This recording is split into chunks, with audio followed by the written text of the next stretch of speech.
what Ezra Klein is trying to tell us. Ezra Klein is saying, hey, the Biden stimulus worked. It really took kids out of poverty. It did a whole lot.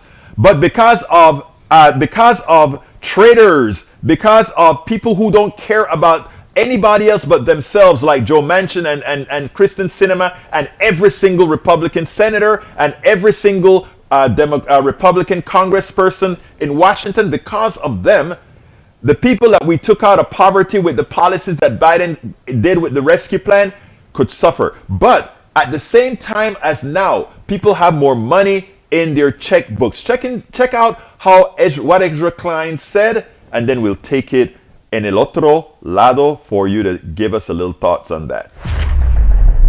Even without Build Back Better, ordinary Americans are better off now economically. You point out in your piece that JP Morgan Chase analysis found the median household's checking account balance was 50% higher in July 2021 than in the months before the pandemic.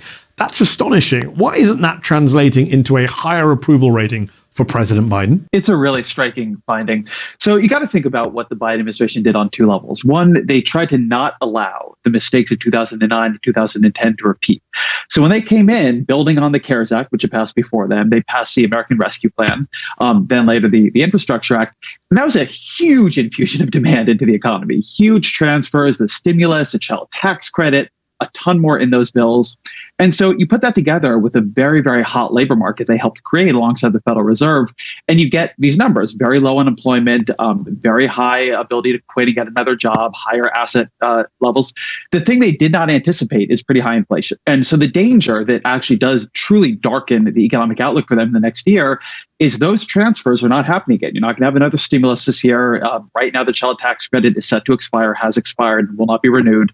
And so if that happens and inflation does not come down, you are going to see people end the year worse off. And people are feeling a lot of that. People hate inflation. They hate seeing gas prices that high.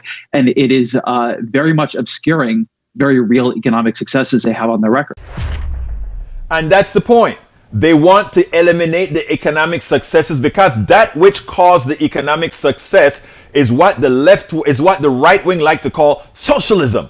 But what it is good economic policy. You put Keynesian economics says in times of stress, you you insert within the market monies, you insert within the market the ability for people to spend, and those who are more in need will immediately spend it. It's so important, but what we have is Manchin, Sinema, every single right-wing Republican senator, every single right-wing Democratic congressperson voted against it. So what they're saying is the poor people in Appalachia, Republican and Democrat alike, go starve. The poor people throughout the country, the people in the middle class who the Omicron is affecting, to hell with you. We don't care about you, even though we could pass this without being inflationary, as all the economists are saying. Passing Build Back Better would not be inflationary. But so what we do in December was the last check that people who have kids and needed a tax credit, the last check they received. How great it is to be one of those elitist, confounded senators who care nothing about people. We spend a lot of time deconstructing the news, trying to parse it into a form that everybody can understand. We try to find those little nitpicks where it flies above the fray, etc. If you really like these videos that we do, I want to ask a big favor. Please go ahead, number one, subscribe to our channel, and number two, please join if you can. Thank you so kindly for watching. Keep watching. Please remember to share. We must populate the entire internet with our progressive message, a message that we know is what most Americans say that they want. So help us, please join.